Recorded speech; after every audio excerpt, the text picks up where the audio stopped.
అందరికీ హాయ్ అండి. నా ఛానల్లో వీడియో వచ్చి ఆల్మోస్ట్ 3 months అవుతుంది. ఛానల్ పెట్టిన నాకే కొంచెం ఎట్లనే ఉంది. అందుకే ఒక కొత్త సిరీస్ స్టార్ట్ చేసిన. ఆల్రెడీ తమ్నెల్ చూస్తే మీకు అర్థమైపోయి ఉంటుంది దేని గురించి అని. 12 జ్యోతిర్లింగాల దర్శన యాత్ర. ఈ 12 జ్యోతిర్లింగాల్లో మధ్యలో ఎటువంటి బ్రేక్ లేకుండా ఒకటే స్ట్రెచ్ లో కంప్లీట్ చేయాలని ఫిక్స్ అయినా.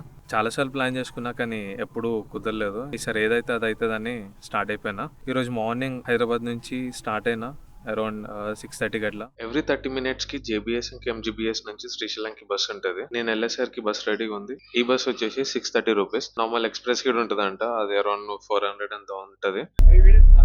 చాలా కాన్ఫిడెంట్ గా ఎండ ఇటు సైడ్ రాదు కదా ఇక్కడ కూర్చున్నాను, కానీ ఎండ మొత్తం ఇక్కడ వస్తుంది.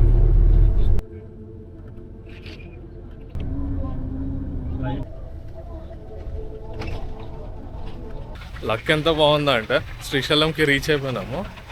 బస్ స్టాప్లో ఉన్నా, ఇక్కడికి రాగానే దగ్గరలోనే టైర్ పంచర్ అయిపోయింది. బస్ స్టాప్కి దగ్గరలో ఒక డార్మెటరీ ఉంది, అక్కడికి వెళ్ళి బ్యాగ్ పెట్టేసిన. డార్మెటరీ డీటెయిల్స్ తర్వాత చెప్తా. గుడి 3 o'clockకి క్లోజ్ చేస్తారు, అంటే ఇప్పుడు టైం 2 అవుతుంది. ఫస్ట్ వెళ్ళి దర్శనం చేసుకొని వచ్చేసి అయిపోతుంది. చాలా ఖాళీగా ఉంది, అస్సలు రష్ లేదు.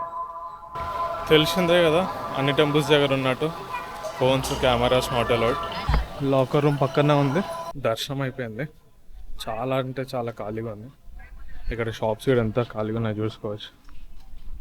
ఇట్లాంటి టైంలో వచ్చి దర్శనం చేసుకోవాలి. డార్మెటరీ అని ఉంది కదా, దాంట్లోనే నేను ఒక బెడ్ తీసుకున్నా. లోపలికి వెళ్ళిన తర్వాత బెడ్ సెట్లనే చూపిస్తా. దాని ఆపోజిట్లోనే ఈ షాప్స్ ఈ లేన్ ఉంది కదా, దీంట్లో నుంచి స్ట్రైట్గా వెళ్ళినా మనం గుడికి వెళ్ళిపోవచ్చు. లేదనుకుంటే అక్కడ ముందుకు వెళ్ళి లెఫ్ట్కి వెళ్తే అక్కడ నుంచి ఇక్కడ వెళ్ళొచ్చు. నేను తీసుకున్న డార్మెటరీలో బంక్ బెడ్ షీట్లు ఉన్నాయి. ఒక్కొక్క దాంట్లో 3 ఆల్మోస్ట్ అన్ని పక్క పక్కకే ఉన్నాయి. ఇవి వాష్రూమ్స్, స్నానం చేసుకోవడానికి బయట ఉంది. ఇక్కడ ఇక్కడ ఉన్నాయి కొన్ని. నా బెడ్ ఇది. డార్మెటరీలో ఫస్ట్ టైం స్టే చేస్తున్నా. ఎట్లుంటుందో తెలియదు. ఇప్పుడైతే ఏసీ ఆన్ చేయలేడు, 8 o'clock ఆన్ చేస్తాడంట. ఏ ప్లేస్లో అయినా అంతే చెప్తాను, నైటే ఆన్ చేస్తారంట ఏసీ అని. దర్శనం అయిపోయింది, అన్నీ బాగానే ఉన్నాయి. నెక్స్ట్ డే ఈవినింగ్ వరకు నేను ఖాళీగా ఉండాలి. ఎక్కడన్నా వెళ్దాము తిరుగుదామంటే రేట్లు మాత్రం మామూలుగా చెప్తారు అసలు. ఇక్కడ దగ్గరలో రోప్ వే ఉందంట, నడుచుకుంటూ వెళ్ళిపోవచ్చు అన్నారు. ఇక్కడ రోప్ వేకి వెళ్ళే దారిలోనే నందీశ్వర డార్మెటరీ అని ఉంది. ఇది నాన్ ఏసీవి. ఇక్కడ ఈ బెడ్స్ అవి కింద వేసుకొని పడుకోవడానికి 50 రూపాయలు కింద 50. స్థాపిస్తారు. బిల్లు లోపల రాత్రి పరుపులు వేస్తారు. ఓకే, 50 రూపాయలు అడ్వాన్స్. ఇదైతే 100 అడ్వాన్స్. ఓకే.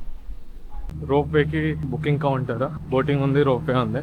అడల్ట్కి వచ్చేసి 80 రూపీస్, చిల్డ్రన్స్కి వచ్చేసి ఎంత గుర్తులేదు.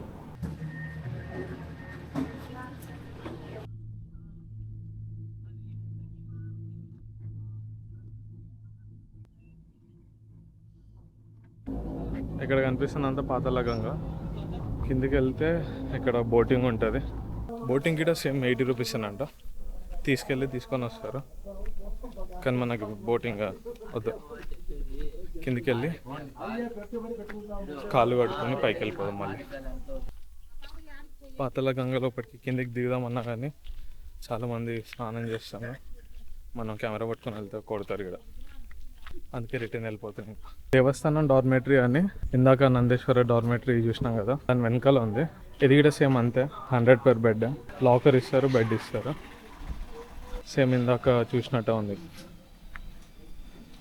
ఆ 2 ప్లేసులు కవర్ చేసుకుని రూమ్ కి వెళ్ళిపోయి ఫ్రెష్ అయిపోయి అన్నదానానికి వచ్చేసిన. లైన్ లో నుంచి ప్లేట్ ఇచ్చిండ్రు, అవి తీసుకుని వెళ్తే ఉప్మా పెట్టిండ్రు, బాగుంది. సెకండ్ సాంబార్ రైస్ పెట్టించుకున్నా. ఉప్మా నచ్చిందని చెప్పి మళ్ళీ వెళ్ళి ఉప్మా పెట్టించుకున్నా. అది తినేసి బయటకు వచ్చి చూస్తే ఇట్లా అందరూ పడుకుంటున్నారు. నాకు ఒక సెకండ్ అనిపించింది, అరే మన అంగడి ఇట్లా పడుకుంటే అయిపోతుంది కదా. కానీ ఏం చేస్తా, నా దగ్గర ల్యాప్టాప్ ఇంకా ఎలక్ట్రానిక్ ఐటమ్స్ ఉన్నాయి కదా, కొంచెం భయం పోతే ఏంటిదని. ఇది ఇంతే, రేపు మార్నింగ్ వెళ్దాం. Good morning from Srisailam, day 2 ఇది. ఇప్పుడు కొన్ని ప్లేసెస్కి వెళ్దాం. సాక్షి గణపతి, ఇంకా పాలధార, పంచదార, ఇంకా ప్లేసెస్ చెప్పిండ్రు. అవి ఆటో అయినా అడిగి తెలుసుకుందాం.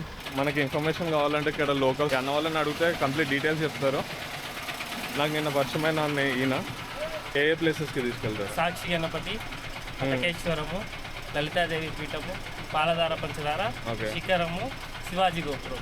ఓకే, ఈ 6 టెంపుల్స్ ఉంటాయి. మొత్తం 5 ప్లేసెస్లో 6 టెంపుల్స్ ఉంటాయి. మొత్తం వెళ్ళి చూసేసి రావడానికి 1.5 నుంచి 2 గంటల టైం పట్టింది. ఓకే, మొత్తం చూసేసి వస్తాం. సింగిల్గా అయితే ఎంత తీసుకెళ్తారు, షేరింగ్లో అయితే ఎట్లా? అంటే అది సింగిల్ సీజన్ బట్టి ఉంటుంది అన్న. మీరు ఇప్పుడు జనాలు ఎక్కువ ఉన్నారంటే సింగిల్కి చాలా కాస్ట్ ఉంటుంది. ఓకే ఇంకా మీరు షేరింగ్ వెళ్ళాలంటే 150 రూపీస్ పర్ హెడ్ పడుతుంది. ఓకే. సీజన్లో వచ్చినప్పుడు ఎంత ఉంటుంది షేరింగ్? సీజన్లో అక్కడ మన ట్రాఫిక్ని బట్టి ఒక్కోసారి బయటికి కూడా వెళ్ళారు, లోకల్లోనే ఉంటారు. ఇంకా మొత్తం అవుట్ బయట సైడ్ వెళ్ళిపోతారు. సీజన్లో అయితే జనాలు ఫుల్ ట్రాఫిక్ ఉంటుంది. కనీసం అంటే 4-5 అవర్స్ ఈ 5 టెంపుల్స్ చూడడానికి 4-5 అవర్స్ పడుతుంది. టైం మొత్తం చూసి రావాలి అని అన్నా కూడా లేట్ అవుతుంది. ఇప్పుడు నార్మల్ సీజన్ ఉంది కాబట్టి అంత ఏముండదు. షేరింగ్లో దొరికినంత వరకు తీసుకొని వెళ్ళిపోతాం. ఫ్యామిలీ వస్తే ఎంత తీసుకుంటారు? ఫ్యామిలీ అంటే వాళ్ళ వరకు సపరేట్ 1000 రూపీస్ 800 రూపీస్ అంతలో తీసుకుంటాం. ఓకే. సాక్షి గణపతి టెంపుల్ శివుడి దర్శనం చేసుకున్న తర్వాత ఈ టెంపుల్ కి కంపల్సరీ రావాలి, రాకపోతే వచ్చిన ఫలితం ఉండదు అంటారు. లోపలికి వెళ్ళి దర్శనం చేసుకుందాం. ఈ టెంపుల్ కి అటకేశ్వరం అనే పేరు ఎట్లా వచ్చిందో బయట బోర్డు పైన రాసి ఉంటది, వెళ్ళి అక్కడ చదువుకోవచ్చు మనము. నేను కూడా ఫోటో పెడతా చూడండి. ఈ అటకేశ్వర పురాణం ఇది. పక్కనే లలితాదేవి పీఠం ఉంది. ఇదే పాలధార పంచదార. వాటర్ తాగి చూద్దాము. చాలా ఫ్రెష్గా ఉన్నాయి. మొత్తం 365 డేస్లో ఒక్కసారి కూడా ఆగింది లేదంట ఇక్కడ వాటర్ మాత్రం ఎంత ప్యూరిఫైడ్గా ఉన్నాయంటే అసలు బాటిల్ తెచ్చుకొని అంటే బాటిల్లో పట్టుకోపోతుంది.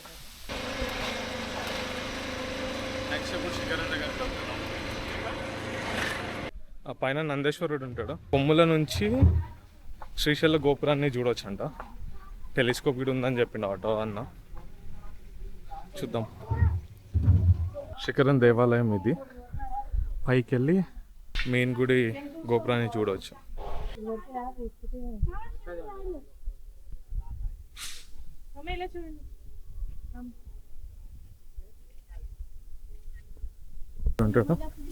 ఇక్కడ నుంచి అక్కడ గోపురాలు ఉంటాయి, మన కెమెరాలో కనిపించవు.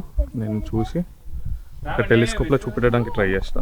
అక్కడ కనిపిస్తున్న 4 గోపురాలలో లెఫ్ట్ సైడ్ నుంచి సెకండ్ వన్ అన్నమాట, ఈ మిడిల్ది. ఛత్రపతి శివాజీ స్ఫూర్తి కేంద్రం. లోపలికి వెళ్ళడానికి 10 రూపీస్ టికెట్ ఉంటుంది. లోపలికి వెళ్ళిన తర్వాత శివాజీ గురించి మొత్తం ఇన్ఫర్మేషన్ అంతా వాల్స్ పైన ఉంటుంది. ఓపిక వాళ్ళు చదువుకోవచ్చు, లేదా అట్లా చూసి ఇట్లా బయటకు వచ్చేయచ్చు. పక్కనే ధ్యాన మందిరం ఉంది, అది కూడా చూడండి. ఇవి చిన్నప్పుడు ఎప్పుడో చూసినాము, మళ్ళీ ఇప్పుడు కనిపించినాయి నాకు. తెలంగాణలో వీటిని కొండంగల్ అంటారు, ఆంధ్రాలో కొండముచ్చులు అంటారు. అవన్నీ తిరిగి వచ్చేసరికి ఆఫ్టర్నూన్ అయింది. మళ్ళీ ఆకలి అయింది కాబట్టి అన్నదానానికి వెళ్ళిపోయినా. చాలా మంది క్రౌడ్ ఉన్నారు. సేమ్ రాత్రిలాగానే ఉప్మా ఇంకా అవి పెడతారు అనుకున్నా, కానీ రైస్ ఇంకా కర్రీస్ పెట్టిండ్రు. కడుపు నిండిపోయింది. మనకి ఎంత కావాలంటే అంత పెడతారు. ఓన్లీ థింగ్ ఏంటంటే ఫుడ్ ని వేస్ట్ చేయొద్దు అంతే. ఫుడ్ అయితే టేస్ట్ బాగుంది. ఇప్పుడు నెక్స్ట్ వెళ్ళి ఒక లడ్డు తీసేసుకుందాం. శ్రీశైలం లడ్డు నేను ఎంత తినాలనిపిస్తున్నా ఉంటది. ఒకటి కాదు 2 తీసుకుందాం. నెక్స్ట్ ట్రావెల్ చేసేటప్పుడు ఇంకోటి తినొచ్చు. 12 జ్యోతిర్లింగాల దర్శనంలో ఒక జ్యోతిర్లింగం అయిపోయింది. శ్రీశైలం కంప్లీట్ అయిపోయింది. నెక్స్ట్ ఇప్పుడు ఇక్కడ నుంచి రామేశ్వరం వెళ్తా. శ్రీశైలం నుంచి రామేశ్వరంకి డైరెక్ట్ బస్సు కానీ ట్రైన్ కానీ ఏం లేదు. కపూర్ అన్న విలేజ్ ఉంటుంది, అక్కడ నుంచి 6:40కి తిరుపతికి ట్రైన్ ఉంది. ప్రస్తుతానికి ప్లాన్ అదే. తిరుపతికి వెళ్ళిన తర్వాత రామేశ్వరం ఎట్లా రీచ్ అవ్వాలనేది అక్కడ పీపుల్ని అడిగి తెలుసుకుందాం. కపూర్ బస్సు పోతుంది కదా. ఇదే మార్కాపూర్ రైల్వే స్టేషన్. బయట ఇట్లుంటది, లోపల ఇట్లుంటది. ఏ ట్రైన్స్ లేవు, ఖాళీగా ఉంది స్టేషన్ అంతా. నేను వెళ్తున్న 12 జ్యోతిర్లింగాల ఆర్డర్ డిస్కస్ చేయలేదు కదా ఇప్పటివరకు. సో నా ప్లాన్ ఏంటంటే ఫస్ట్ శ్రీశైలం వెళ్ళి అక్కడ నుంచి రామేశ్వరం నుంచి భీమాశంకర్ నుంచి త్రియంబకేశ్వర్ నుంచి కృష్ణేశ్వర్, అక్కడ నుంచి ఓంకారేశ్వర్, అక్కడ నుంచి మహాకాళేశ్వర్, సోమనాథ్ నుంచి నాగేశ్వర్. ప్రస్తుతానికి ఈ ఆర్డర్ అనుకున్నా. నాగేశ్వర్ అయిపోయిన తర్వాత ఢిల్లీ వెళ్తా. ఢిల్లీ నుంచి కాశీ వెళ్ళాలా లేకపోతే కేదార్నాథ్ వెళ్ళాలా అనేది ఇంకా డిసైడ్ కాలే. ఒకవేళ కాశీ సైడ్ వెళ్తే అక్కడ నుంచి వైద్యనాథ్ కూడా వెళ్తా. అది అయిపోయిన తర్వాత ఢిల్లీ నుంచి కేదార్నాథ్ వెళ్తా. ఇది ఒకటి. లేదు అనుకుంటే ఫస్ట్ కేదార్నాథ్ వెళ్ళి తర్వాత మళ్ళీ ఢిల్లీ వచ్చి ఢిల్లీ నుంచి కాశీ నుంచి వైద్యనాథ్ నుంచి ఇంకా ఇంటికి. ఇది ప్లాన్.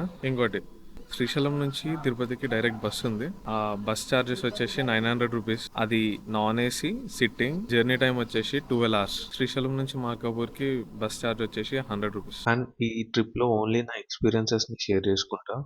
ఈ వ్లాగ్ ఇక్కడితో ఎండ్ చేస్తున్నా. ట్రైన్లో ఏమన్నా ఇంట్రెస్టింగ్ ఉంటే పెడతా.